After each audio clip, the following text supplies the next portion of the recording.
Hello tout le monde, je suis trop contente de vous retrouver pour cette nouvelle émission Sacrée Maman. Et j'ai le plaisir aujourd'hui pour ce premier numéro de recevoir Marine Dubé. Salut Marine! Salut, salut Magali, bonjour à tous. Alors, Sacrée Maman, c'est un nouveau concept. J'avais vraiment envie de vous proposer de rencontrer des tas de mamans qui ont plein de conseils à vous donner sur leur parentalité, qui ont vraiment des outils magiques et j'avais vraiment envie de vous partager ça. Et vous allez voir, Sacrée Maman, l'idée, c'est sur un format court pour que vous puissiez facilement le regarder et le re-regarder quand vous allez tomber sur des pépites qui vous correspondent. Et pour ce premier numéro, j'ai l'immense plaisir d'avoir comme marraine Marine Duville. Alors Marine et moi, on se connaît depuis quelques années maintenant. Moi, je Mhm. l'ai découverte à l'époque où elle accompagnait les mamans dans leur parentalité. Aujourd'hui, ça va être super riche comme numéro, vous allez voir. Et puis, je l'ai continué à la suite quand elle a commencé à travailler avec les entrepreneuses, avec les mamans entrepreneuses, puis les femmes entrepreneuses en fait, hein. Et pour moi, ça fait vraiment partie des rencontres qui ont eu un réel impact dans ma vie. Marine, c'est vraiment une personne hyper précieuse, elle est bienveillante, elle est douce, et en même temps, elle sait aussi bousculer quand il y a besoin de se mettre en action. Et c'est vraiment voilà, ce mélange que moi j'adore chez toi. Et je suis hyper contente que tu aies accepté voilà, de faire ce premier numéro avec moi sur Sacré Maman. Alors, première question, est-ce que tu vas bien? Oui, je vais bien, je te remercie. Et puis je suis ravie du coup d'ouvrir le bal et de faire ce premier numéro avec toi. Eh bien, on va commencer. Et ma première question, c'est tu fais quoi toi quand ton enfant est en colère? Je pense que ça va intéresser plein de mamans. Alors, j'ai deux enfants et je dirais que je ne fais pas tout à fait la même chose selon les deux enfants. Parce que, évidemment, alors déjà, ils ont des âges différents, ils ont des besoins différents. Et puis, mine de rien, je commence à les connaître un peu. Et je sais que dans ces moments-là, le besoin derrière n'est pas toujours le même. Je sais que, voilà, quand mon fils est en colère, c'est souvent qu'il a un manque d'attention. Donc, dans ces moments-là, je vais être encore plus attentive, justement, et puis mettre des mots plus facilement, parce qu'il est un petit peu plus grand, il a 4 ans et demi. Alors que ma fille, les colères sont plus fréquentes et de manière générale, ça vient plus exprimer une frustration, tu vois. Donc, ça va être un peu différent. Et surtout, bah, j'accueille. Ça, c'est la première chose, j'accueille. Je ne vais pas lui dire arrête ta colère ou finis ton caprice ou je ne sais quoi. J'accueille, c'est pas toujours agréable. Et puis évidemment, selon ma disponibilité, j'accueille pas avec la même patience, mais j'essaye d'accueillir. Et une des premières questions que je me pose, c'est justement ça. C'est quoi le besoin? Qu'est-ce qu'il vient exprimer? Donc, généralement, mon fils, c'est un besoin d'attention. Ma fille, c'est une frustration, mais j'en reste pas là parce que c'est pas toujours comme ça. Et donc, Ouais, je vais essayer d'aller identifier le besoin derrière pour mieux y répondre et qu'ils se sentent comblés dans leurs besoins. top. Merci. Donc retenez bien, première info pour les colères, commencez à aller voir quel est le besoin derrière la colère. Ça, Ouais, c'est sûr, c'est hyper hyper important. important. Pour toutes C'est les important. émotions d'ailleurs, hein. C'est Oui, vrai que la colère est souvent celle qui nous embête, entre guillemets, le plus en tant que parents. c'est une Euh, challenge en tout cas. voilà, c'est celle qui nous challenge le plus. Mais de manière générale, derrière chaque émotion, il y a un besoin non comblé. Et donc, notre rôle, entre guillemets, de parents, c'est d'arriver à identifier ce besoin. Qu'est-ce qui s'exprime là pour mieux y répondre, tout simplement. Top. Comment tu accompagnes les peurs de tes enfants? On va rester dans les émotions pour l'instant. Euh, Bah là aussi, oui, ça dépend à quel moment ça se manifeste, si c'est le soir au moment du coucher ou si c'est lorsqu'on marche dans la rue et puis qu'il y a un chien. Ma fille a très peur des chiens. Euh, de manière générale, c'est toujours exprimer et puis ne pas nier. Parce que souvent, la réponse instinctive, c'est mais non, mais ça fait pas peur. Et en fait, ça, c'est tellement irrationnel, les peurs et puis toutes les émotions de manière générale. Donc, ne pas nier, ne pas forcer. Si ma fille a peur de sauter dans l'eau alors il y a ça d'eau, ou si elle a peur d'un chien, je vais pas aller la forcer à aller caresser le chien, quoi. Je sais qu'il existe que parfois on dit que c'est bien d'aller forcer un petit peu l'enfant pour le mettre face à ses peurs et tout. Alors, moi, c'est pas du tout mon délire. Je dis pas qu'il faut pas le faire, je dis que moi, je ne le fais pas et que voilà, j'accueille, je nie pas l'émotion et puis je rassure. Je rassure si je vois que elle est vraiment tétanisée parce qu'il y a un chien sur le trottoir, eh bien soit on fait une pause, on change de trottoir Et puis par contre, on va s'arrêter, puis on va regarder le chien passer, puis je lui dis, bah tu vois, il est de quelle couleur le chien? Et puis c'est un petit, un gros chien, voilà, on va parler autour du chien, histoire de voir que le chien n'est pas que une source de peur, ça peut aussi être coloré, petit, gros, rigolo, foufou, voilà. On va essayer de parler autour de ça. Oui, puis c'est une façon aussi finalement de la reconnecter à son cerveau qui réfléchit, enfin, au néocortex, C'est de ça, sortir de l'émotionnel en c'est fait. ça, sortir du reptilien, Ouais. revenir à un truc un peu plus rationnel, un peu plus là, dans l'instant présent, voilà. Et puis moins dans l'émotion, quoi. Mm. T'as un petit rituel par exemple quand ça arrive le soir au coucher? T'as quelque chose qui t'aide pour pas Alors, justement, voilà, pour arriver à gérer ça sans que ça devienne, tu vois, ouais. compliqué quoi. C'est très très rare, que ce soit Léon ou Constance, c'est très très rare qu'il y ait des peurs au moment du coucher. Donc j'ai jamais eu besoin d'instaurer un rituel précis. D'accord. Par contre, je sais que j'ai des mamans que j'accompagnais où justement on réfléchissait à bah, qu'est-ce qui pouvait sécuriser l'enfant. Parce que du coup, l'émotion de peur, elle est là, elle vient d'un sentiment de danger. Donc là, dans ces moments-là, qu'est-ce qu'on peut faire pour sécuriser l'enfant? Alors il y en a, elles vont fermer la porte à clé, la porte de dehors. Parce que l'enfant a peur qu'il y ait, je sais pas, quelque chose, quelqu'un qui rentre. Il y en a, ça va être mettre un petit spray anti-pouce sur l'oreiller avec des huiles essentielles. Alors là, tu es la meilleure pour en parler. Ça peut être une histoire particulière qui revient chaque soir. Ça peut être un moment, peu importe en fait, mais, de voir selon l'enfant et puis pourquoi pas de le créer avec lui, ce rituel. Qu'est-ce qui te ferait du bien, toi, au moment de te coucher, pour chasser tes peurs, dessiner les monstres, s'il a peur de faire des cauchemars, par exemple. Ouais. Euh, Tout ça, c'est très individualisé selon l'enfant. Dans mon cas, Ouais. j'ai jamais eu besoin de le faire parce qu'il n'y a pas de peur au moment du coucher. C'est déjà pas Oui, mal. ouais, c'est plutôt cool. C'est clair. Ok. C'est quoi ton truc quand tu te sens de mauvaise humeur le matin? Et tu sens que tu vois, tu démarres la journée en maman grognon pour Hmm. pas que ça vienne polluer toute la famille pour le coup et puis bah, même venir gâcher ta journée quoi. Alors, c'est valable le matin, mais je dirais que c'est aussi valable, tu sais, quand dans la journée, t'as passé Oui. une bonne matinée, puis tu sens qu'à un moment donné, là, il y a un truc qui vient te chafouiner. Euh, Moi, ce que j'utilisais, c'était la méthode pause avec les mamans que j'accompagnais. Le P, c'est justement pour dire, OK, on fait une pause là. J'arrête d'être dans la réaction, j'arrête de réagir au comportement de mes enfants ou même à mes propres émotions, je fais une pause. Ensuite, le O, c'était pour ocytocine. OK, qu'est-ce que je peux faire là maintenant qui va générer des émotions agréables et puis libérer cette ocytocine? Est-ce que ça va être justement de faire un câlin à mon enfant, de prendre un temps pour moi, d'aller marcher si la situation le permet? C'est pas toujours le cas. En tout cas, juste, enfin, voilà, je pose pour ne pas être dans la réaction. Et le O pour aller chercher un truc un peu doux, voilà, des trucs un peu plus agréables, je dirais. Et puis le S, c'était pour solution. OK, qu'est-ce que je peux faire maintenant? Si là, je suis énervée parce que il s'est produit telle ou telle chose, comment est-ce que je peux agir dessus? Quel est mon pouvoir d'action et pas de réaction, justement? Qu'est-ce que je peux mettre en place pour pas que ça se reproduise ou pour le vivre différemment? Je vais réfléchir à d'autres scénarios, en fait.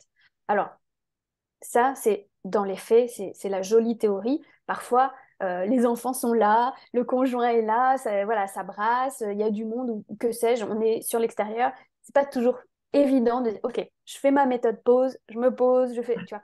Mais grosso modo, si j'ai pas le temps de réfléchir à la fameuse solution, première chose, c'est je fais une pause, quoi. Je prends une grande respiration et je ne réagis pas.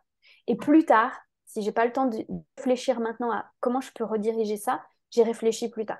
Et plus tard dans la journée, quand j'ai du temps pour moi, je me dis, OK, ce matin, il s'est passé ça. J'ai été en réaction. Qu'est-ce que moi, je peux changer pour ne plus réagir par rapport à ça? Qu'est-ce que je peux mettre en place? Comment je peux agir autrement? Ok.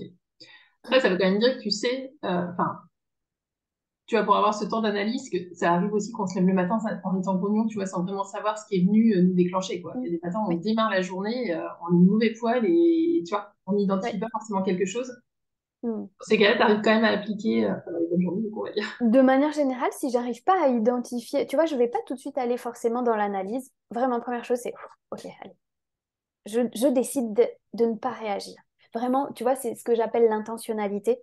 Et pour moi, ça change tout dans la dynamique, de ne pas être en mode automatique, de ne pas être justement, tu sais, la tête dans le guidon.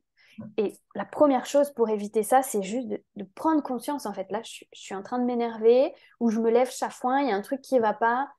Et après, bah, c'est aussi accueillir l'émotion. Ok, j'ai le droit d'être en colère, j'ai le droit d'être frustrée, énervée, de me lever chafouin, même sans savoir pourquoi.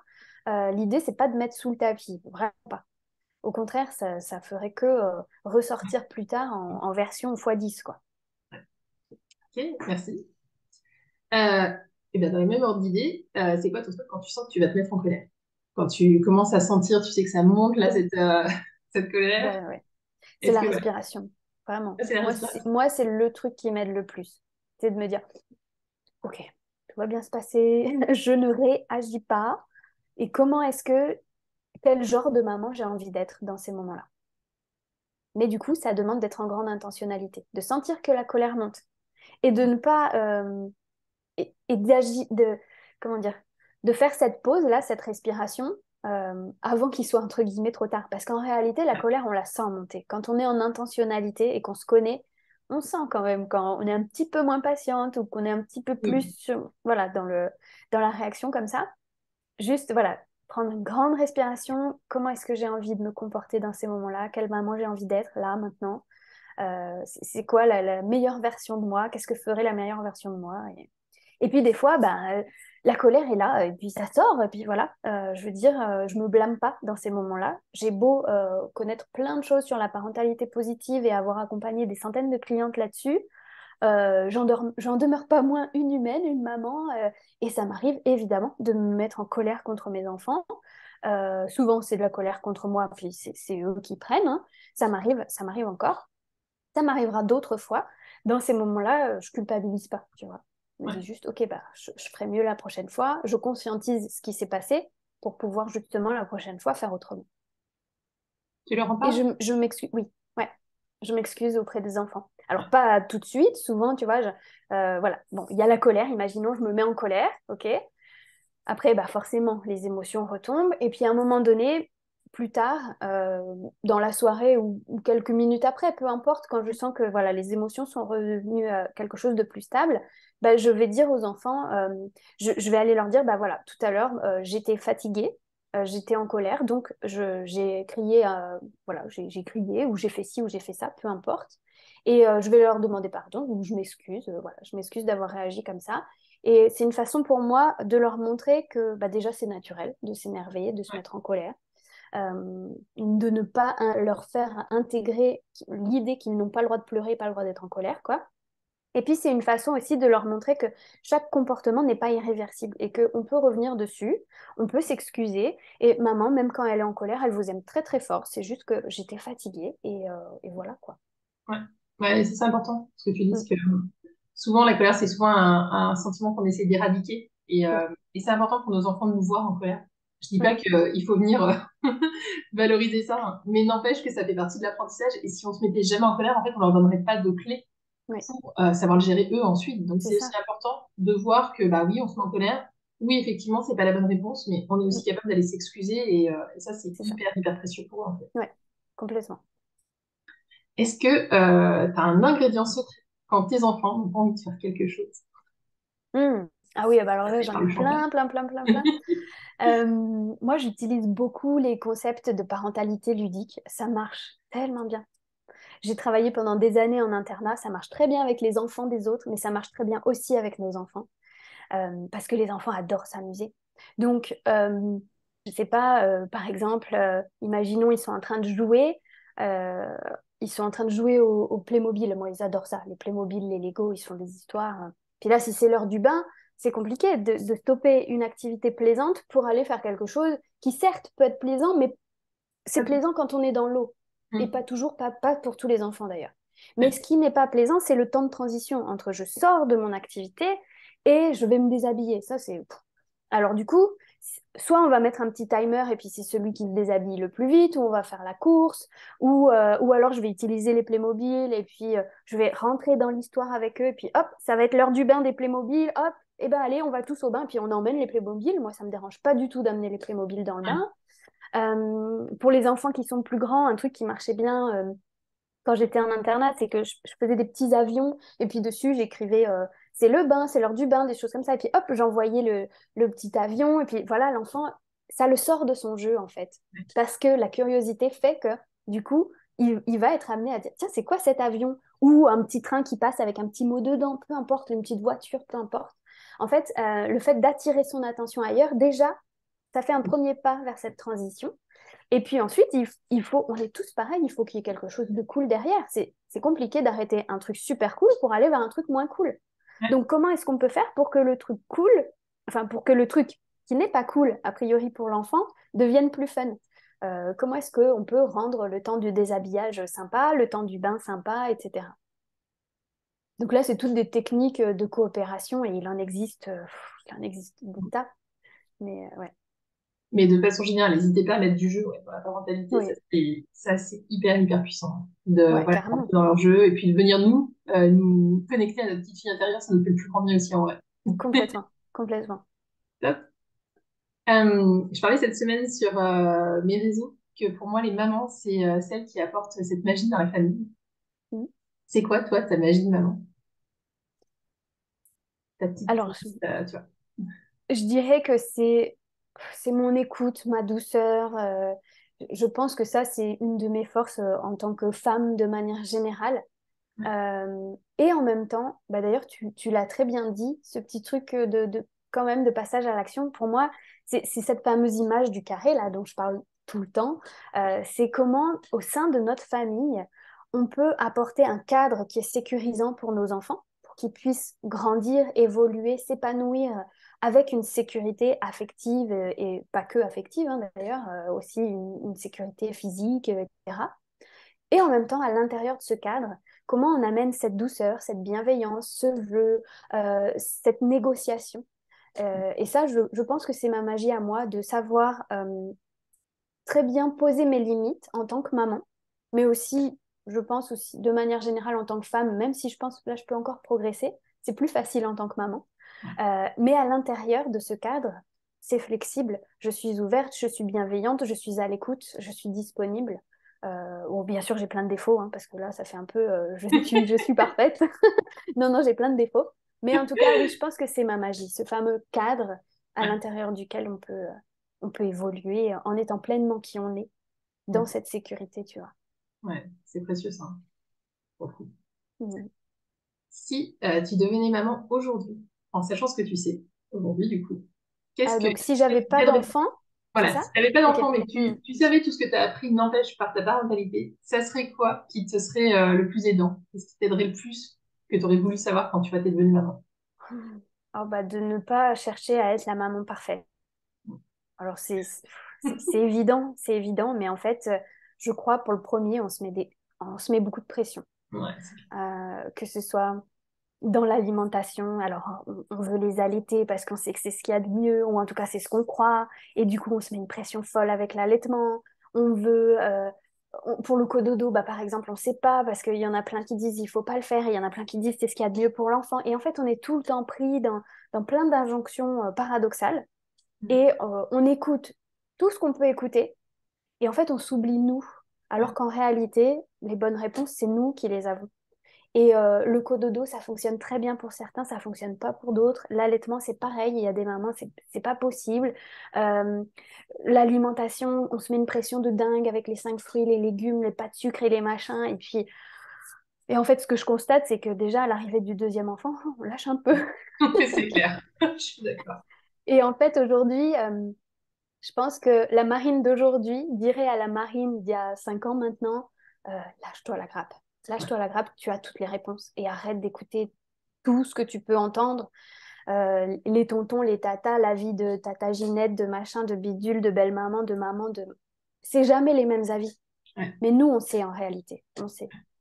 Donc, faire confiance à notre intuition et lâcher la culpabilité. On ouais, fait de notre mieux. On fait de notre mieux. je suis d'accord. Du coup, on parlait pas mal de ça depuis le début, mais dans quel domaine de ta vie tu dirais que tu te victimises le plus? Alors ça, je pense que pour le coup, c'est un peu un démo de notre société d'avoir tendance à se plaindre, à se victimiser. Alors même, je pense, quand on a beaucoup travaillé là-dessus, il y a quand même toujours un petit domaine, souvent, Oui, où on bien a sûr. quand même tendance à plus facilement le faire. Hmm. Est-ce que toi, tu identifies? Alors moi, là où je fais mon bébé, ma victime, c'est par rapport à ma situation personnelle de ma famille, le fait d'avoir perdu mes parents et puis ma première fille. Il y a des moments, ça revient en disant, oh mais t'as vraiment pas de chance. Tu vois, je rentre dans un mode, ben voilà, je nourris des pensées, mais c'est OK, quoi, c'est de la tristesse, et puis c'est OK. Mm. Mais là, je peux vite rentrer dans le mode victime. Ben, moi, j'ai pas de mamie chez qui faire garder mes enfants. Ils ont pas de mamie, enfin, s'ils ont une mamie, mais elle habite loin. Ils ont pas de papy. Voilà, tu vois, ce genre de truc-là. Je rentre vite dans ma victime, là, à ce moment-là. Et, euh, et du coup, ça, c'est aussi quelque chose dont on parle beaucoup avec les enfants. Du coup, on parle beaucoup de la mort parce que c'est assez présent dans ma famille. Et je veux pas que ce soit tabou.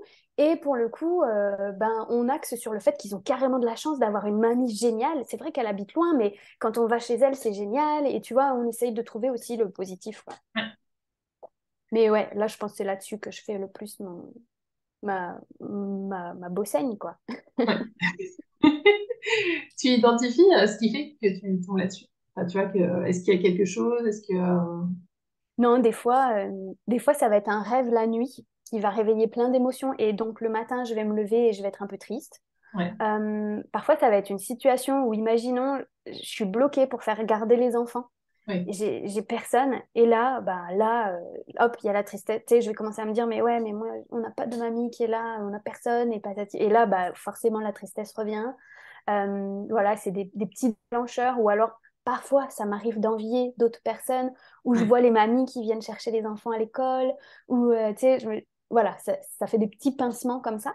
ouais. Je dirais que voilà, c'est des petits événements extérieurs ou des rêves parfois.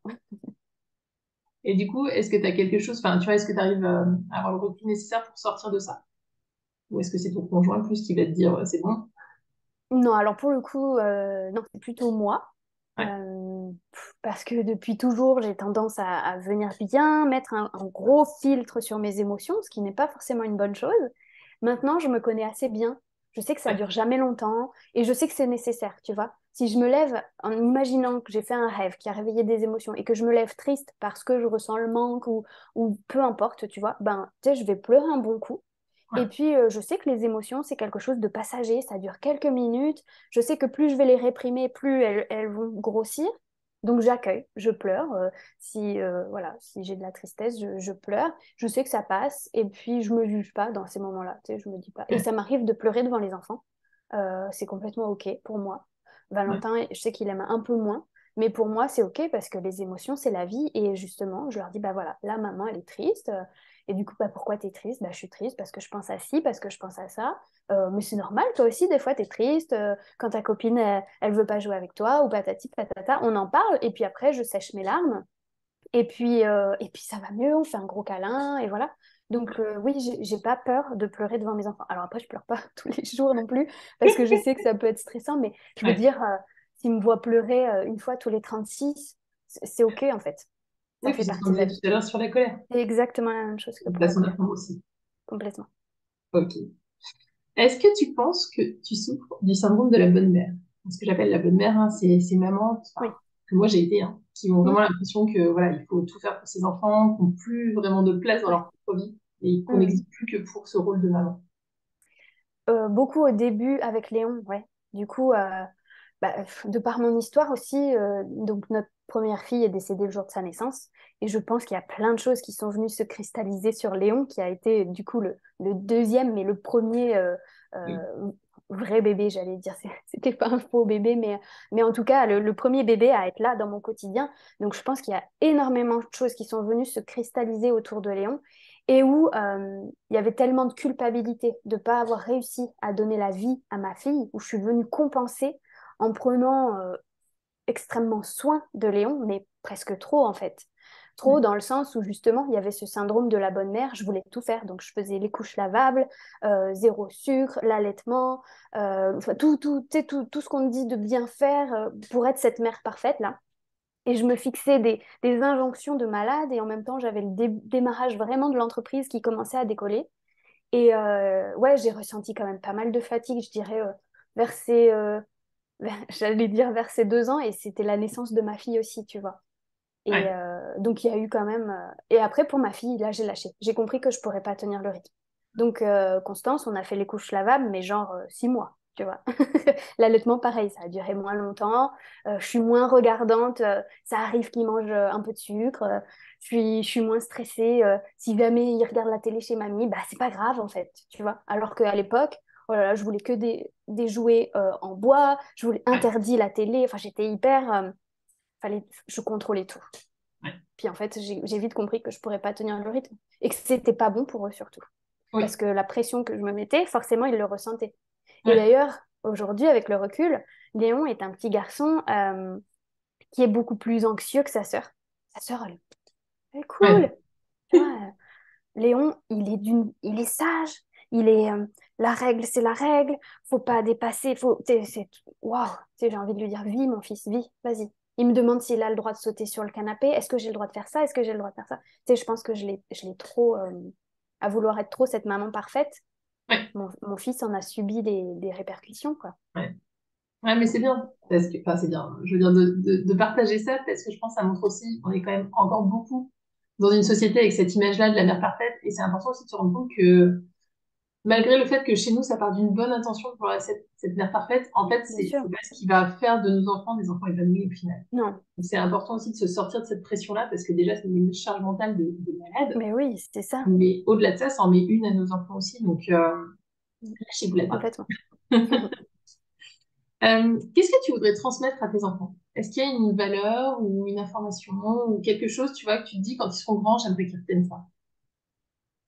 En tout cas, Ce que qu'ils aient j'aimerais, ça, tu vois. ce que j'aimerais qu'ils retiennent, c'est qu'ils peuvent choisir à chaque instant. Ils peuvent choisir de nourrir telle ou telle émotion, de nourrir tel ou tel système de pensée, ils peuvent choisir de prendre telle ou telle décision. J'aimerais vraiment qu'ils aient cette conscience et confiance qu'ils peuvent être acteurs à tout moment et que on n'est pas obligé de subir. Mm. Et ça, ce serait important pour moi, qu'ils aient cette liberté-là de sortir du cadre de temps en temps, de créer leurs propres règles, de décider par eux-mêmes et de savoir que chaque situation n'est pas définitive et que s'ils sont tristes de cette situation-là maintenant, ils peuvent changer les choses. Ils ont le pouvoir de ça. Ça, ce serait le truc que j'aimerais qu'ils enregistrent et que j'essaye de leur faire passer au quotidien Ouais, avec des mots plus simples, évidemment. ouais. Mais ouais, Et puis par ton exemple. oui, par mon exemple, ouais, ouais. Et puis beaucoup par le jeu, encore une fois. Ouais, Par le jeu, bah voilà, je sais pas, imaginons Léon construit une cabane. Ça arrive tous les jours. Et Constance la détruit, ça arrive tous les jours. Et là, c'est le drame, quoi. Il y a plein d'émotions. Et surtout, alors d'abord, il y a de la tristesse parce que sa cabane n'existe plus. Et après, il y a le stress chez lui de comment je vais la refaire. J'arriverai jamais à la refaire.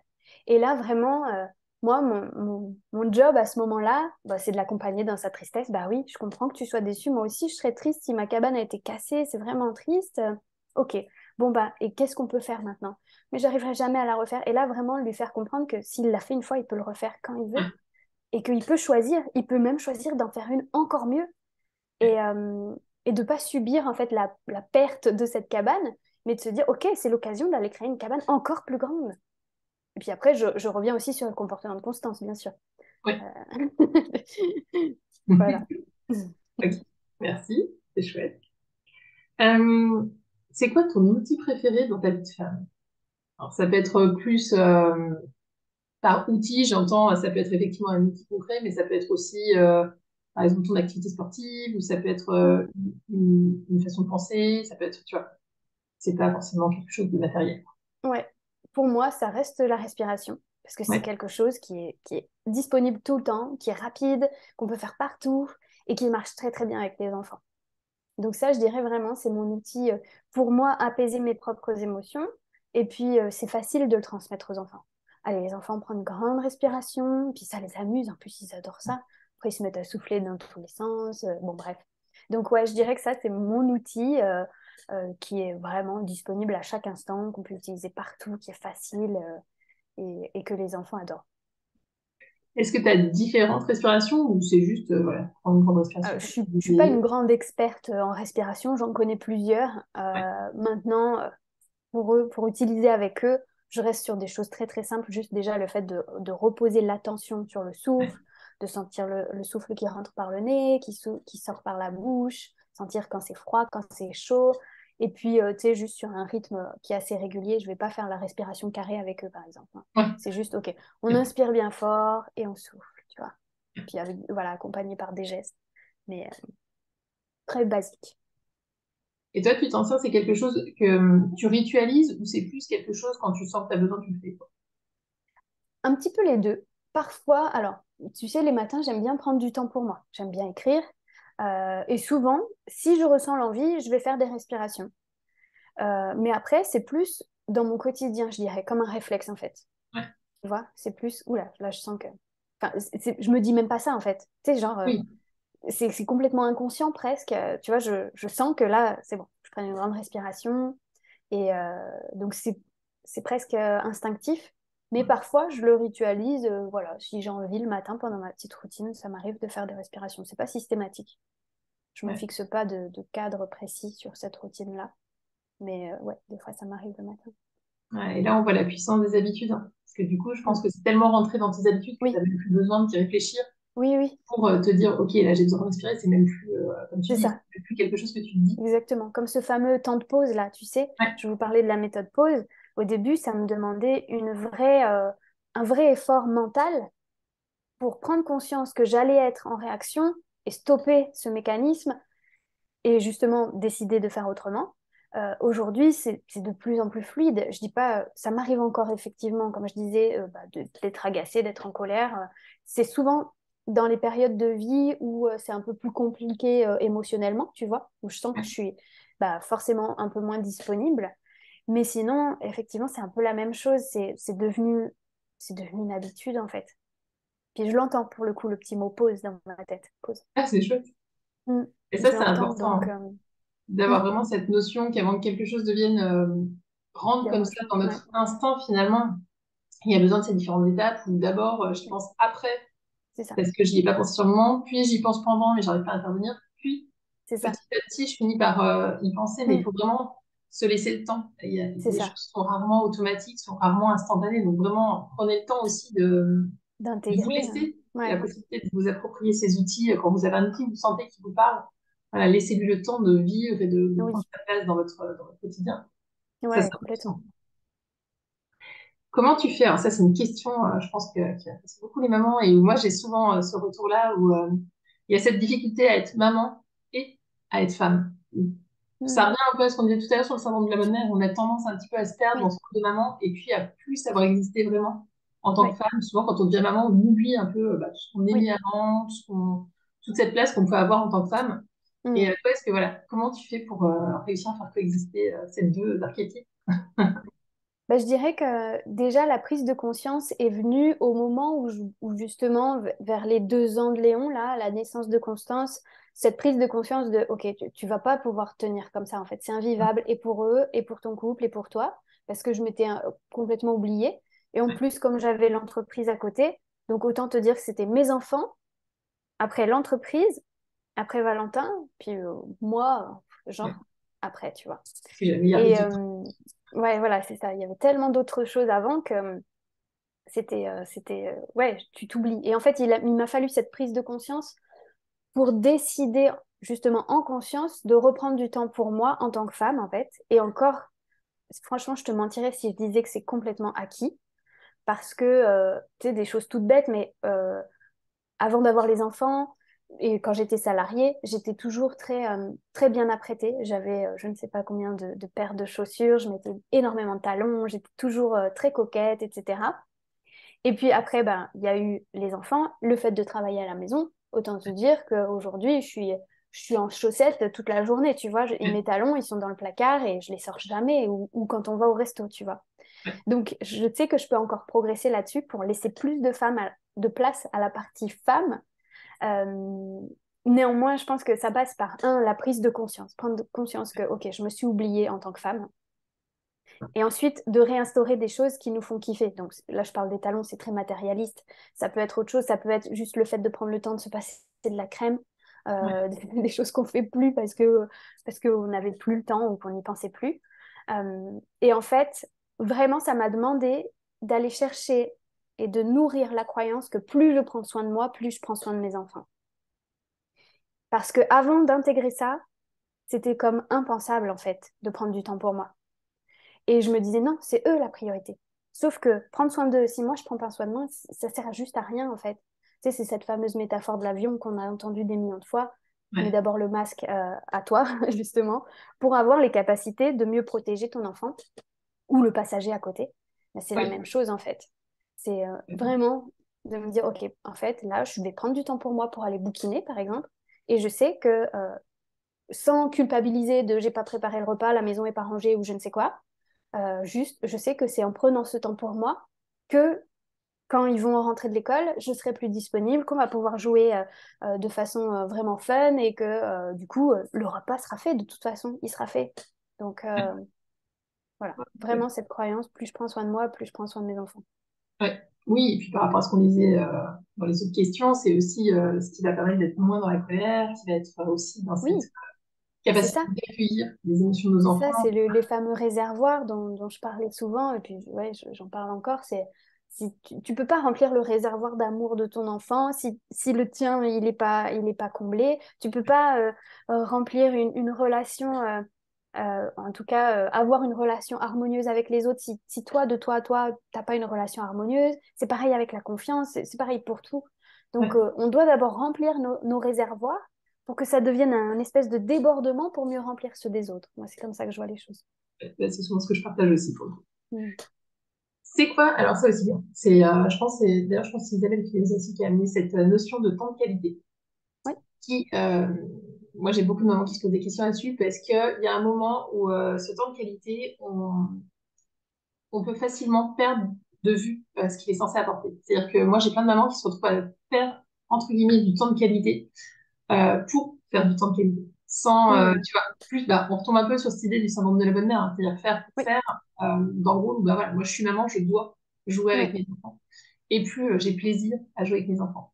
oui. Du coup, toi, c'est quoi déjà pour toi du temps de qualité et surtout comment tu fais pour le mettre en Oui. place? Alors pour moi, l'ingrédient indispensable pour le temps de qualité, c'est la présence. C'est pas la durée, tu vois. Ce Ouais, qui m'importe, c'est pas de me dire, parce que souvent en parentalité, on dit il faut passer 1 heure par jour et par enfant. ouais, Et en fait, au début, justement, je me mettais carrément la pression. Alors, je passais beaucoup plus de temps que ça, qu'on soit clair, avec Léon. Mais c'est limite, à un moment donné, j'aurais pu avoir, j'exagère, mais j'aurais pu avoir un espèce de tracker. C'est bon, j'ai passé 1 heure avec Valentin, 1 heure ouais, avec... tu sais, genre, non, c'est pas possible en fait. Et il vaut mieux passer un quart d'heure de grande présence, sans téléphone, sans pensée du type, il faut que j'appelle machin, il faut préparer le repas, il faut que je fasse le linge et machin que 1 heure où on va être là en train de jouer au Playmobil avec eux. En même temps, on répond à Tata Ginette, on se note sur un post-it qu'il faut pas oublier ça, et puis on commence à préparer le repas, donc on est là en train de jouer avec les Playmobil, et puis dans notre tête, c'est bon, attends, est-ce que je vais faire des tomates farcies? Est-ce que j'ai ce qu'il faut dans le frigo?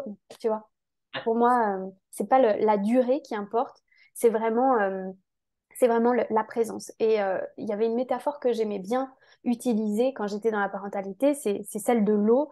Tu sais, genre, tu as une plante, bah, ce qui importe, c'est pas si tu lui donnes trop d'eau et de l'eau de mauvaise qualité, tu vas la faire crever, ta plante, ouais, tu vois. ouais, Et il y a des plantes qui ont besoin d'un petit peu d'eau, il y en a qui ont besoin d'un peu plus d'eau. Et ça, ça dépend des enfants, tu vois, c'est pareil. Et en fait, ce qui va faire la différence, c'est pas la quantité d'eau que tu vas mettre à ta plante, c'est la qualité de l'eau. Parce que verser des grandes quantités d'eau boueuse ou avec du détergent dedans, ça va pas être une bonne chose, tu vois. Donc, l'important pour moi, c'est vraiment la qualité de l'eau, la qualité de la présence. Et je me fixe pas d'injonction après. Les seules injonctions que je me pose, c'est plus au niveau pro. C'est comme je te disais, je travaille à la maison. Donc, j'essaye, tu vois, à 16h30, quand les enfants sont là, je coupe l'ordi. J'ai quand même mon téléphone qui est jamais très loin. Donc là, j'avoue que je peux faire quand même mieux à ce niveau-là. Mais voilà, je coupe l'ordi et je suis avec eux. Quand je suis en train de jouer, je suis là, j'ai pas mon téléphone, je suis pleinement en train de jouer. Néanmoins, ça m'arrive quand même d'avoir des idées, tu vois. Donc, après, c'est aussi cette bienveillance envers soi-même, tu vois, de ne pas se mettre la pression. Et puis, ok, bah, voilà, j'ai une idée. Je vis en intentionnalité, donc je prends cette idée, je la mets dans un coin de ma tête et je reviens à mon jeu avec les enfants. Et je fais confiance que cette idée, si c'est une bonne idée, elle sera toujours là quand j'aurai fini le jeu. ouais, top, merci. Alors, on va aller sur une question un peu plus légère, mais est-ce que tu as un repas d'urgence? Tu sais, le jour où t'as pas eu le temps de cuisiner, il est l'heure de manger, passer à table pratiquement, c'est un peu la course. Est-ce que tu as une solution, tu vois, voilà, la Ouais, solution express? ouais, bah alors là, je suis vraiment pas une référence en termes d'alimentation. D'abord parce que je déteste cuisiner, mais vraiment, je déteste ça. Et ensuite parce que je, je ne connais rien, tu sais, aux apports nutritifs, au machin, ça m'intéresse absolument pas. J'ai essayé plein de fois, mais genre, ça ne veut pas rentrer. Donc, solution d'urgence, écoute, les pâtes, ça passe toujours. C'est facile à faire. Donc ça, je sais que vraiment, si j'ai pas d'idée, ou si on est pris par le temps parce que, je sais pas, on a traîné un peu plus longtemps à la plage et que voilà, le timing est un peu plus serré, hop, je fais cuire des pâtes et puis on met un peu de sauce tomate, un peu de fromage et ça passe. Bon, ça, je pense que les pâtes, ça passe toujours. Ah bah c'est clair. Ah bah eux, ils sont comme des... Oui, ça c'est clair. C'est limite, tu peux faire passer ça pour repas de fête, quoi. Ah bah oui, oui, ça c'est sûr. Ils pourraient manger ça tous les jours, c'est ouf. Ouais, ouais, Même c'est pas clair. besoin de changer de sauce. C'est toujours la même, c'est pas grave. Ils sont même pas forcément contents si jamais tu changes de sauce, en fait. C'est vrai. Ok. Est-ce que tu es plutôt une maman qui demande à son enfant de mettre son manteau ou tu es plutôt du style à le laisser tester et voir ce que ça fait de partir sans manteau même s'il fait moins de dehors? Mm. Et ben, je dirais que ça dépend des matins. Il y a des matins où je suis hyper dispo. Ok, tu veux partir dehors Ah oui, mais alors ça, on l'a fait plein de fois. Vas-y, vas-y, tu pars dehors. Et puis, tu parles. Alors, pas avec Léon, parce que Léon, tu lui dis c'est l'heure de mettre le manteau, c'est fait. Alors, il met du temps, mais c'est genre les règles. Voilà. Si Mais, maman, elle dit ça, voilà. Constance, par contre, c'est autre chose, tu vois. Là, il faut plus les petites techniques de coopération avec Constance. Mais tu parles, elle fait 5 mètres, même pas. Et puis, maman, j'ai froid. Ok, bah, tu remets ton manteau, et puis voilà. Et comme ça, elle apprend, elle expérimente. Donc, ouais. Mais après, il y a des matins où genre, j'ai pas le temps, où j'ai pas l'envie de trouver des petits systèmes de négociation, et où là, ça va être plus, bah, c'est l'heure du manteau, là. ouais. Donc, on y va, les enfants, on met le manteau, quoi. Euh, mais de manière générale, si le temps me le permet et si je suis complètement dispo, c'est plutôt ça d'ailleurs, la plupart du temps, oui, je les laisse expérimenter parce qu'on apprend beaucoup mieux par l'expérience du corps, du ressenti, que lorsque quelqu'un nous dit quelque chose. Et puis parce qu'on n'a pas tous non plus le même ressenti, hein. Ouais, complètement. Moi, C'est, je vois oui, mon fils, il part à l'école souvent sans son manteau, il y a peu de chance, il a pas froid. Donc, ouais, je oui, oui, porte le c'est clair. vêtement, tu vois. Mm. Ouais, ouais, complètement.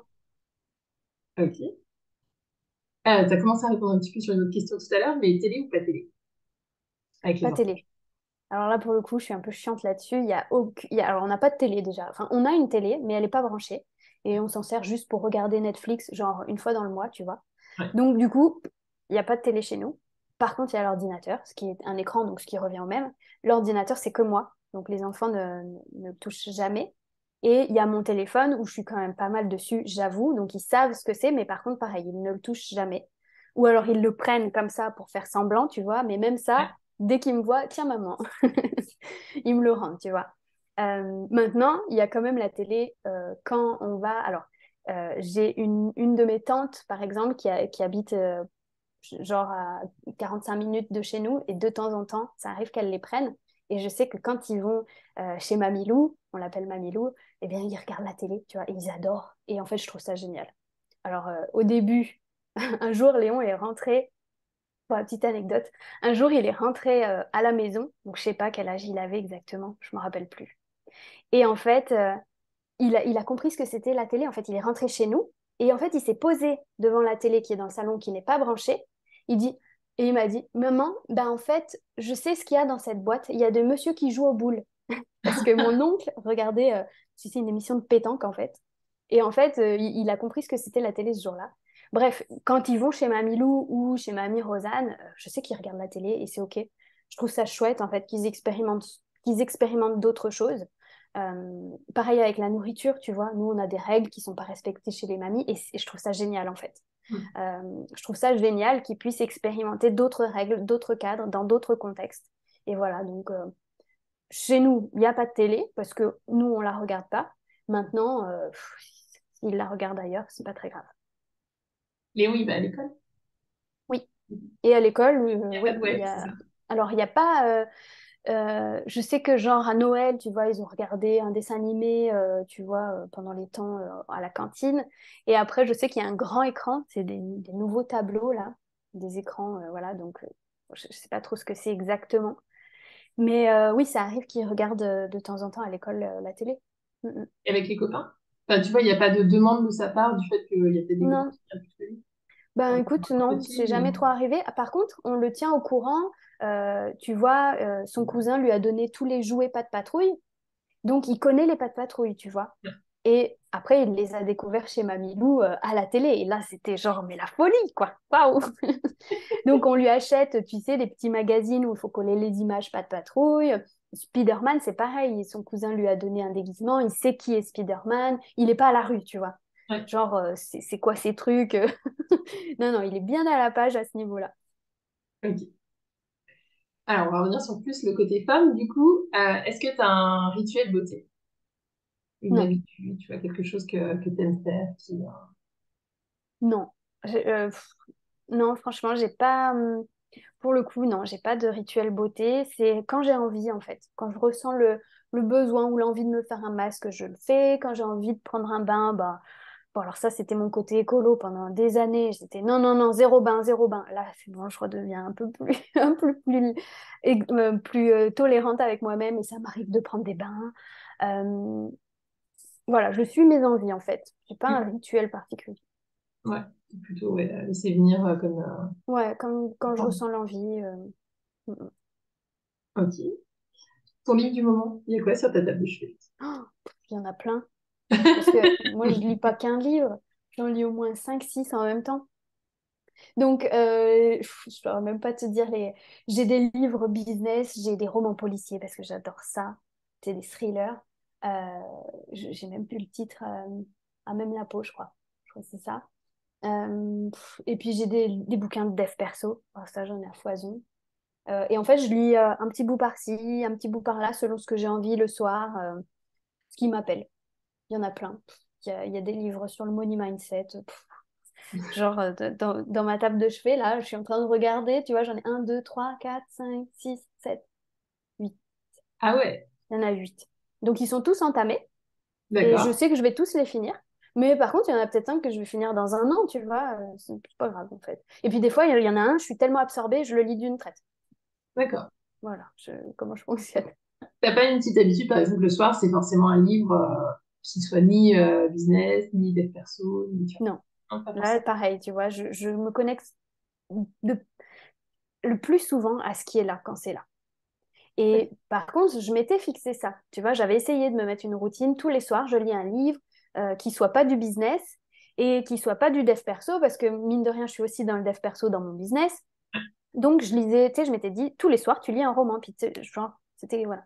Mais en fait, non, je tiens pas. Parce qu'il y a des soirs, j'ai juste envie de lire un truc.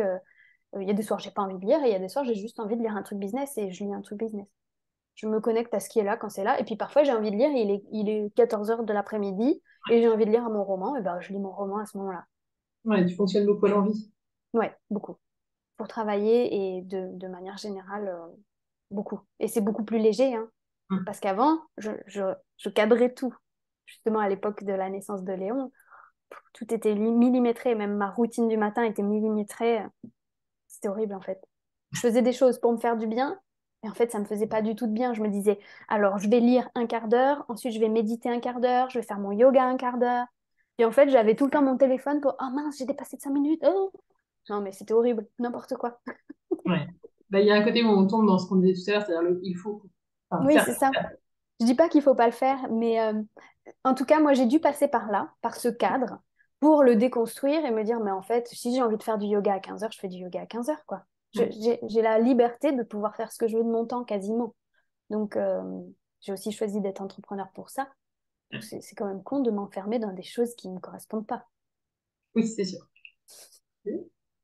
Est-ce que tu as un livre de parentalité pour toi qui est un peu la Bible, donc en tout cas, tu penses que ça va être chouette de lire? Ouais. Alors, je vais essayer de peu. Ça fait un moment que je l'ai pas, j'ai pas remis le nez dedans. C'est euh, écouter pour que les enfants parlent et parler pour que les enfants écoutent, je crois. Je sais plus si c'est dans cet ordre-là. Enfin, c'est parler pour que les enfants aient...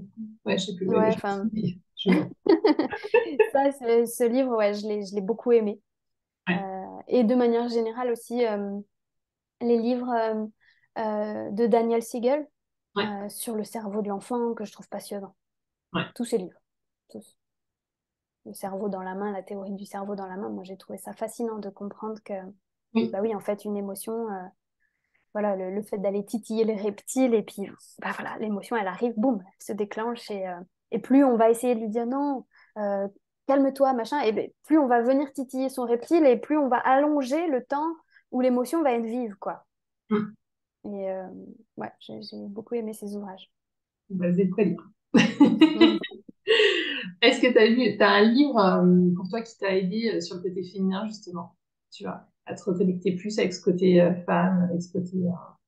Non, pas trop. Et puis tu vois, après cette interview, je me dis s'il y a un truc à améliorer dans ma vie, c'est ça en fait. Parce que même encore aujourd'hui, si j'ai mis en conscience le fait que je m'étais oubliée, je me dis ouais, clairement, je fais encore, je prends du temps pour moi tous les matins, au moins 1 heure et demie, tu vois, donc ça c'est chouette. Mais clairement, pour le reste, je me fais encore passer en dernier. Tu vois, comme tu disais, j'ai pas de rituel beauté, j'ai pas de livre pour moi en tant que femme. Donc voilà, cette interview m'aura ouvert les yeux sur Très le bien. fait que je peux encore Donc, progresser là-dessus. si vous avez des conseils de livres, de lecture pour Marie, mettez-les en commentaire. Exactement, Je lui précise si elle ne le voit pas. Ça peut t'aider à avancer là-dessus. complètement. Comment, du coup, on en reste un peu autour de ça, mais comment tu fais pour t'accorder du temps pour toi? Ah bah alors ça, en fait, j'ai vite compris que c'était non négociable. Mm. Euh, Quand justement, alors vite compris, tout est relatif, mais quand justement, après la naissance de Constance, je me suis dit, OK, maintenant il y a 2 loulous, l'entreprise qui commence vraiment à décoller, à un moment donné, si moi, en tant que CEO de la boîte et en tant que mère de famille, je monte pas mes réservoirs, bah, il y a tout qui sera vide, quoi. Donc, c'était non négociable. Et puis, j'ai aussi, après, découvert que j'étais projecteur donc en Human Design. Et une des particularités du projecteur, c'est aussi ce besoin de se créer des espaces, d'être dans sa bulle. Et ça m'a beaucoup déculpabilisé, de comprendre que c'était un vrai... alors, même si je sais que c'est un besoin finalement pour tout le monde, mais peut-être encore plus quand on est projecteur, de me dire, OK, en fait, c'est nécessaire. Mm. Et donc, je commence toujours mes journées par ça, enfin toujours. J'aime pas les toujours. Il y a des moments où c'est un peu plus charrette, tu vois. Il y a des projets en cours, des deadlines, où là, bon, des fois ça saute, tu vois. Mais genre, je sais pas, sur 30 jours, il y a peut-être un jour qui saute et encore, tu vois. Sinon, c'est non négociable. Je commence toujours la journée par moi. Enfin, non, c'est pas tout à fait vrai. Je commence la journée par préparer les enfants, évidemment, les emmener à l'école, la crèche, machin, tout ça. Et ensuite, une fois que je reviens, avant de me mettre au travail, là, je me connecte à qu'est-ce que j'ai envie de vivre là maintenant. Ok, est-ce que j'ai envie de me faire chauffer un thé? Est-ce que j'ai envie de manger un truc particulier? Est-ce que j'ai envie de lire? Est-ce que j'ai envie de danser, de bouquiner, de peu importe, tu vois. Et je vais Mm. suivre mes envies et je vais commencer la journée par remplir ce réservoir et ensuite je peux travailler. Ça m'empêche que si j'ai envie de méditer au cours de la journée, bah, je peux le faire. Bon, Ouais. après, voilà, je suis ouverte à... Si j'ai pas envie de bosser et puis que j'ai envie d'aller marcher dans la montagne, enfin dans la montagne, ouais, bon, la montagne est vraiment tout proche, mais c'est rare que j'aille marcher dans la montagne. Mais en tout cas, si j'ai envie d'aller marcher au bord du lac, j'y vais, tu vois, même s'il est, je sais pas quelle heure. Mais par contre, je commence la journée par ce temps-là, c'est non négociable. Et Valentin le sait. Et du coup, il sait que pendant ce temps-là, faut pas me déranger. À pas Genre, urgence extrême, quoi. c'est ça, c'est exactement. Mais là, tu dis un truc qui est hyper important à vraiment noter-le et travailler dessus parce que pour le coup, le non négociable et Hmm, je l'ai fait savoir aux autres, la communication. bien sûr. C'est 2 clés indispensables si vous voulez réussir à établir Oui, ça. C'est important pour vous, ce soit pas quelque chose. Je vous parle souvent de la posture, hein, mais c'est vraiment ça. Si dans votre posture, pour le coup, c'est pas négociable, les autres vont oui, le ressentir comme tel aussi. Et pour le coup, c'est voilà, ça. ça c'est hyper important et de le communiquer. Parce que ce soit non négociable pour vous, mais il faut que les autres le sachent. Exactement. Ouais, ouais, ouais. Dans le même ordre d'idée, comment tu fais pour accorder du temps à ton couple? Ça, c'est souvent un challenge quand même quand on est Ouais. maman. Eh bien, en fait, alors aujourd'hui, on pourrait optimiser ça. Le temps en couple, j'avoue que pour le coup, c'est aussi ouais, quelque chose sur lequel on pourrait mieux faire, on va dire. Mais pendant un temps, ce qui nous a beaucoup aidé, et justement quand Léon était petit, c'était qu'on avait nos fameux jeudis soirs.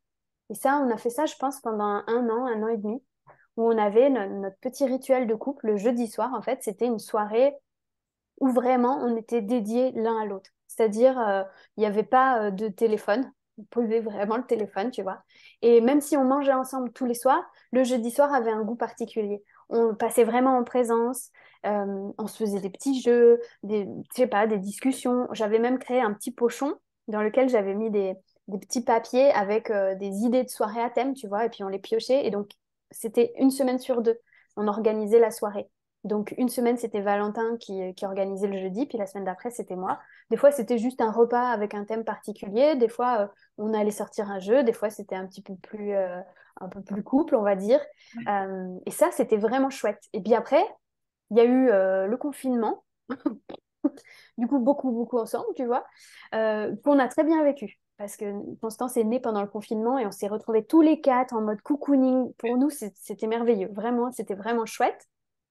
Mais ces soirées sont passées à la trappe à ce moment-là et on les a jamais vraiment remis en place. C'est pour ça que je dis ça pourrait être optimisé. De temps en temps, on va se faire un resto si on arrive à faire garder les enfants. Genre si ma tante nous dit ah je prends les enfants, alors là direct on réserve un resto, tu vois. Euh, mais voilà, clairement ça pourrait être le couple. C'est vrai que tu vois, tu disais souvent que la position de femme passe en dernier. Bah, le couple il passe un petit peu juste avant, tu vois, Oui, c'est mais en ça. tout cas souvent il passe après les enfants, hein, Ouais. c'est sûr. Et ouais, et c'est hyper important. Ça on embraye sur un autre sujet, mais cette cohésion dans le couple. Tu Mm. vois, même de discuter, on en parle beaucoup, le fait de communiquer sur les attentes de l'un, les besoins, où est-ce qu'on en est chacun, et même dans notre parentalité, c'est tellement important. Ah bah, c'est une clé, je pense, de base. Enfin, pour moi, c'est vraiment.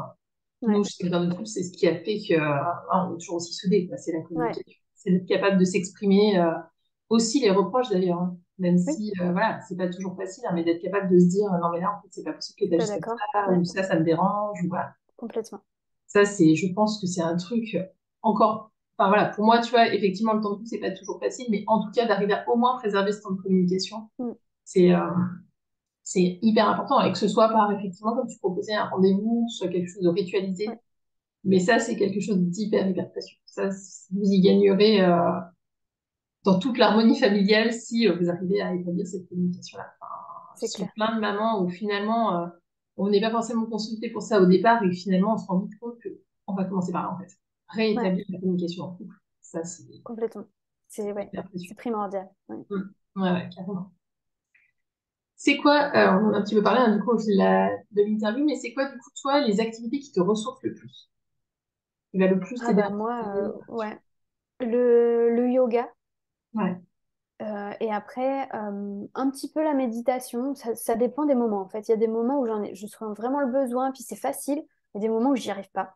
Ouais. Et c'est souvent dans les moments où j'y arrive pas qu'il faudrait que je médite encore plus. On dit souvent, si tu n'arrives pas à méditer 1 heure, médite 2 heures. Ouais. Si t'as pas le temps de méditer 1 heure, médite 2 heures. J'aime bien cette phrase. Yoga, méditation, l'écriture, ça c'est clair. L'écriture, ça pour moi, c'est un vrai exutoire. C'est hyper, ça a toujours été présent. Et après, le tricot, j'adore tricoter. Ça, c'est mon petit plaisir. Ah ouais, j'adore ça. Genre, je suis une grande fan de tricot. Et après, il y a eu beaucoup la danse que j'ai beaucoup délaissée ces dernières années. Mais clairement, s'il y avait une activité à reprendre pour me faire kiffer, ce serait la danse et le chant aussi. Mais la danse surtout pour le corps, là, tu vois, le côté Ouais. mise en Ouais. mouvement, etc. Tu mets une checklist à la fin de l'interview de tout ce que tu veux Ouais, c'est ça. mettre en place, c'est Bon, je vais super. reprendre des cours de danse, reprendre des cours de chant, acheter Et un bouquin. justement, je rebondis sur la partie yoga. Tu le fais en cours, tu le fais tout seul, Non, je le fais tout. Alors, ça m'arrive de prendre des cours parce que voilà, avant, je prenais des cours avec Magali que tu connais, qui est dans l'académie, qui est vraiment une prof de yoga au top. Après le confinement, ça s'est un petit peu arrêté. Et après, bah, du coup, j'ai continué toute seule. Tu sais, j'ai fait 20 ans de danse et puis je suis un peu comme toi, je suis une bonne autodidacte. Donc voilà, je connais certains mouvements qui, moi, me vont bien. Ouais. Peut-être que c'est certainement pas parfait, mais en tout cas, tu vois, je le fais jamais pendant très très longtemps, tu vois, c'est plus pour moi. Puis après, j'ai Ouais. des moments où je ressens le besoin de m'y mettre un petit peu plus et où je peux suivre des programmes, un petit peu comme on en a parlé déjà ensemble, tu sais, des programmes en ligne. Ouais. Là, tu sais que ça va durer 3 semaines et puis tu as un rendez-vous d'un quart d'heure par jour. Ça m'arrive de temps en temps de suivre des programmes comme ça, ouais. Cool. Est-ce que tu es plutôt du genre à la bourre ou plutôt tout cool dans ton quotidien? Ah non, moi, je suis toujours très à l'heure. Je suis jamais... non. Et ça, je pense que mon fils le tient de moi. Tout est toujours rendu à l'avance. Oh là là, je me fatigue moi-même. Par contre, je suis jamais en train de courir, tu vois. Ouais. Je Ouais, ne ça, c'est cours pas mal. pas pour rendre les choses, mais par contre, je suis jamais en retard. Non, ça, c'est sûr. Tu te mets du coup quand même la pression pour Je me la suis beaucoup mise euh, avant d'avoir les enfants. Ouais. Genre, oui, j'étais une stressée de la pendule, hein. Oh là là, c'était horrible. Après, il y a eu les enfants. Donc déjà, ça m'a carrément fait lâcher parce que j'ai vite compris que si mon enfant avait besoin de tétée au moment de partir chez le docteur, bah il avait besoin de tétée. Donc, bah voilà. C'est clair. Et ça m'a carrément fait lâcher. Et puis après, il y a aussi l'entreprise où je me suis vite rendu compte que pareil, je pourrais pas tenir le rythme si je me mettais autant de stress avec les horaires, quoi. Donc j'ai Ouais. vraiment appris à lâcher cette notion de temps, à me dire, parce que j'étais convaincue que je manquais de temps tout le temps. Tout le temps. Donc, dès que j'arrivais à créer du temps, je venais le combler par des tâches pour anticiper le fait que peut-être demain, j'allais manquer de temps. Donc, en fait, j'avais jamais de temps pour moi, puisque chaque fois que j'en créais, je le comblais, je prenais de Ouais. l'avance sur mes tâches. Et déjà, de me rendre compte de ça et de me dire, OK, en fait, j'ai tout le temps que je veux, j'ai tout le temps dont j'ai besoin. J'ai la chance d'être entrepreneur. Donc, franchement, si j'ai 2 rendez-vous, trois, allez, 5 rendez-vous dans ma semaine, où là, je respecte mes horaires, c'est sûr, mais le reste du temps, je fais ce que je veux, tu vois. Ouais. Donc, je me suis pas mal lâché la grappe avec ça. Mais c'était une grosse source de stress pour moi pendant très longtemps.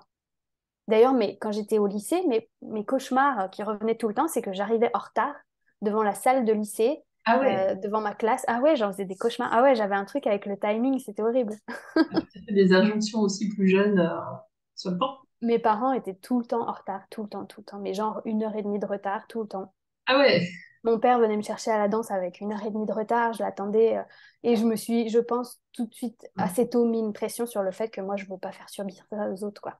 Ouais. Donc, être à l'heure, rendre les devoirs à l'heure, ça a été, dès petite, une grosse injonction chez moi, je pense, ouais. Ouais. Je pense que ça, pour tout le temps, on a toujours. C'est rare qu'on n'ait pas à travailler sur cette relation-là. Moi, je suis plutôt Oui, contraire de toi pour le puis coup. quand on est maman, tu sais, tu rentres à 17h, je sais pas, même 16h30, ben, tu sais que tu as les bains à faire, préparer les affaires pour le lendemain, préparer le repas, et mine de rien, bah, tu sais, tu regardes quand même l'heure. Ah, bah tiens, là, ça va être l'heure du bain. Donc, Ouais. même si, tu vois, je te dis, on lâche le timing, la vérité, c'est que je sais très bien que vers 18h, c'est l'heure du bain, qu'à telle heure, on commence à manger, puis à 19h30, ils sont au lit, tu vois. Donc, il Ouais. y a encore quand même des trucs qui sont assez fixes et rigides, c'est pas le mot, parce que si c'est plus tard, c'est pas grave, mais qui viennent quand même baliser le quotidien, tu vois. Bah, faut reconnaître qu'on est aussi dans une société qui nous oblige, entre Bien sûr, guillemets, à avoir un minimum le nez sur l'horloge. Enfin, c'est voilà, les clair. enfants ont 1 heure pour arriver à l'école. Ouais. Tu vois, j'ai écouté une conférence il y a quelques temps sur les intelligences multiples. Mm, Et celui qui menait la conférence expliquait que lui, il avait créé une école en Pologne où les enfants n'avaient pas d'horaire d'arrivée. mm, Parce que justement, sa première intention, c'était que les enfants n'arrivent pas stresser à l'école ouais, en créant des gens, tu vois, en arrivant déjà avec ce stress-là de justement devoir être à l'heure. Et il ouais, expliquait que tous les enfants n'ont pas le même fonctionnement le matin et que tu as des bien enfants sûr, qui ont besoin de prendre le temps. Des bien enfants sûr. qui ont besoin de dormir plus tard, tu as des enfants qui se Mm, lèvent très tôt, donc ont besoin mm. d'arriver à l'école tôt parce que, bah, voilà, parce que eux, ils ont envie d'apprendre, ils ont ce besoin-là, ils sont plutôt C'est du matin. génial. Ah, voilà, et tu vois, bah, enfin, c'est extraordinaire comme école, hein. Du coup, Ouais, ils peuvent sortir de classe comme ils veulent, rentrer de classe, ils ont besoin d'aller faire la sieste en milieu de matinée, bah, ils vont faire la sieste, ils reviennent. Et il disait qu'en fait, les enfants n'en abusent absolument pas, en vrai. Les eh enfants, ouais. ils ont Mais soif bien sûr, d'apprendre parce que ça se fait dans un cadre. Enfin, voilà, mais oui. Mais c'est- les enfants, ils ont cette capacité à être à l'écoute de leurs besoins. C'est quelque chose qu'on oublie en grandissant et qu'on met de côté. Mais un enfant, si tu lui dis, je sais pas moi, j'en sais rien, mais en tout cas, il est capable de dire quand est-ce qu'il a faim, de dire quand il a plus faim, Il est capable de dire quand il a besoin d'aller dormir. Tu sais, genre, c'est une illusion de croire qu'un enfant n'ira pas se coucher par lui-même. Au moment où il sera vraiment crevé, il ira se coucher, ça c'est sûr. Ouais, Maintenant, ouais, c'est ouais, comment dans notre quotidien on concilie leurs besoins, les nôtres et les injonctions de la société qui font que bah, à 8h30, on doit être à l'école. c'est ça. Donc, C'est ça. mais ça doit être fascinant. Ah, ouais, ouais, franchement, enfin, c'est Mm, hyper mm. intéressant de voir et de voir à quel point ça fonctionne bien, en fait. Eh C'est ben des oui. gens qui ont des apprentissages de dingue, quoi. Enfin, ouais, c'est captivant. Donc, enfin, on va partir là-dessus, sinon on va pas faire 2 heures, mais ouais, ouais. Mais enfin, pour revenir sur cette notion de temps, c'est vraiment quelque chose, je pense, qui est important d'aller voir et c'est intéressant d'aller faire le lien justement à comment, dans notre enfance, on a vécu ce Ouais. temps-là. Parce qu'il y a quand même beaucoup de choses qui viennent de là et Ah bah oui, tout. ouais, ça peut être intéressant d'aller voir ce qui se passe si Mm. c'est quelque chose avec lequel vous avez un lien qui est Ouais. plutôt du côté du toxique, Ouais. parce que c'est pour le coup quelque chose qui peut aussi nous amener vite une grosse, grosse charge mentale. Ah bah complètement, ouais. C'est un gros niveau de stress. Mm. D'après toi, qu'est-ce que toutes les mamans devraient savoir? Qu'elles ont tout. Elles ont tout, que ce sont déjà des super mamans, qu'elles sont suffisantes et elles devraient toutes savoir ça, qu'elles ont toutes les ressources en elles. Vous pouvez vous le noter en énorme au-dessus de votre Mais oui, lit, au-dessus, partout dans la maison. Mettre même une alarme pour vous le rappeler, mais ouais, mais oui. c'est tellement Et vrai. puis, moi, ce que je disais souvent, c'est que vous êtes les meilleures mamans pour votre enfant, sinon ce ne serait pas votre enfant. Et vous ne serez pas sa maman. Vous ne seriez pas sa maman. Mm, Donc, souvent, on se dit, est-ce que je suis une assez bonne maman? Mais bien sûr qu'on peut toujours faire mieux, mais déjà de prendre conscience qu'on a toutes les compétences, les connaissances, les ressources pour vivre cette parentalité et offrir un quotidien serein à nos enfants. Enfin, mm, c'est énorme. carrément, carrément. C'est quoi pour toi une femme épanouie? C'est une femme qui connaît ses besoins et ses envies et qui s'autorise à les vivre. Pour moi, c'est ça. C'est une femme qui est à l'écoute d'elle-même. Et une fois qu'elle a identifié son plaisir, son désir, son envie, son besoin, elle s'autorise à venir le combler. Parce que du temps, on n'a pas conscience de nos envies, de nos besoins, on avance tête dans le guidon, voilà. Après, le deuxième niveau, c'est OK, j'ai conscience de mes besoins, mais par contre, je ne me les autorise pas. Parce que ça ne se fait pas, parce que c'est pas l'heure, parce que c'est pas le moment, parce qu'il y a Tata Ginette qui va penser ça. Et pour moi, c'est le niveau d'après. Premier niveau, c'est de vraiment prendre conscience de nos envies, nos besoins. Et le deuxième niveau, s'autoriser à les vivre. Mm. Ouais, quel message tu voudrais faire passer aux mamans? C'est un message. Bah, ça va revenir un petit peu à la question juste avant, c'est que vous avez tout. Mm. Vous avez tout et vous êtes les meilleures mamans qui soient pour vos enfants. Et franchement, prenez soin de vous et vous allez voir toutes les répercussions positives sur toute votre famille. C'est juste hallucinant. C'est quoi ton challenge du moment? Mon challenge du moment, je dirais que c'est retrouver un certain équilibre puisque notre quotidien a un petit peu changé du fait que Valentin ait repris un travail. Donc forcément, les habitudes sont différentes. Et donc là, on est dans ce challenge-là où on essaye de trouver bah, qui va emmener les enfants, qui va les chercher, comment on retrouve un peu d'harmonie, tu vois. Donc c'est des choses très pratico-pratiques, je dirais, hein. Et du coup, mon challenge du moment, non, tu vois, le vrai challenge derrière ça, c'est parce que du coup, pendant un an, Valentin, il travaillait dans mon entreprise. Et c'est lui qui s'occupait des repas, puisque, comme je te le disais, je suis nulle là-dessus. Et donc là, c'est ça mon plus gros challenge, c'est que maintenant, j'ai de nouveau repris la main sur les repas. Donc là, je me suis dit, OK, il faut que j'améliore vraiment ça. Faut vraiment, ça, c'est mon plus gros challenge, Ouais, d'offrir une bonne alimentation à mes enfants. ok. Sacré challenge Oui, pour, pour le coup, moi, surtout quand ça je suis t'intéresse pas. autant. Ouais, bah, moi j'ai la chance, ça m'intéresse, mais même, Ah tu ouais, vois, en aimant ça, moi j'aime cuisiner, ça m'intéresse. Même comme ça, je trouve que c'est challengeant. ah ouais. Et pourtant, j'ai pas, enfin, en tout cas, mon fils, c'est vraiment pas compliqué à nourrir. Hmm. Ma fille un peu plus, mais même dans cette situation-là, ça Ah, reste quelque chose de challengeant. ah non, moi, ça reste une... Ouais, qu'est-ce qu'on mange ce soir? Cette question, c'est horrible. Ouais, je comprends. Je comprends. Dernière petite question. Alors, est-ce que tu peux nous dire un petit peu, c'est quoi ton job? Qu'est-ce qui t'anime? Et surtout, c'est quoi le truc que tu fais en ce moment et qu'il faut pas le dire? C'est quoi mon job? Qu'est-ce qui m'anime? Et le truc que je propose en ce moment et qu'il faut pas louper? Ok. Alors, j'accompagne les femmes entrepreneuses qui galèrent à vendre sur Internet, à amener plus d'impact dans leur business, dans leur communication, pour grandir leur entreprise. Qu'est-ce qui m'anime? Ce que j'aime, c'est les voir se réaliser. Alors, à travers l'entreprise, mais pas que.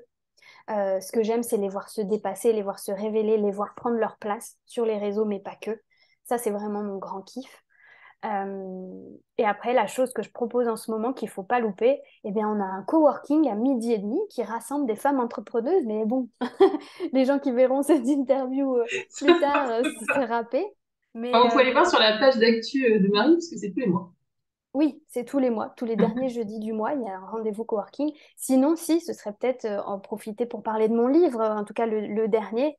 Tu Hum. t'appelleras Céleste, qui retrace l'histoire de notre première fille, justement, qui n'est pas à lire par toutes les mamans, c'est clair, mais en tout cas pas celles qui attendent un bébé, on va plutôt le dire comme ça.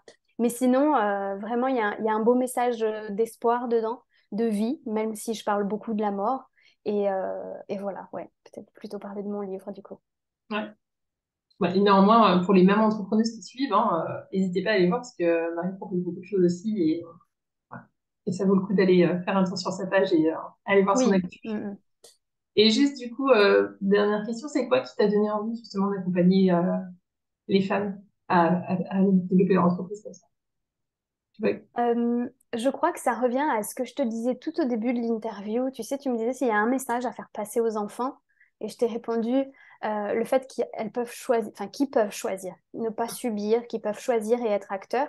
Mais je crois que vraiment l'entreprise a été pour moi un outil, un moyen de passer d'une vie où je subissais mon quotidien, où j'enchaînais les situations malheureuses, et en fait, je me suis vraiment réalisée par l'entrepreneuriat.